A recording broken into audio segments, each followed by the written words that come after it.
Oftentimes, when working with tables, it's necessary to combine two columns into one. For example, on this table, the first row contains a heading, My Expenses. Since we don't need two columns in this row, let's go ahead and merge them. To do so, remove the second column in the first row. So here's our first row, the open and close TR tag. Inside we have two columns.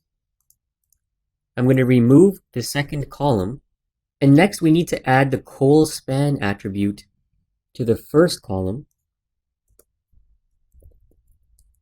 and set the value to 2.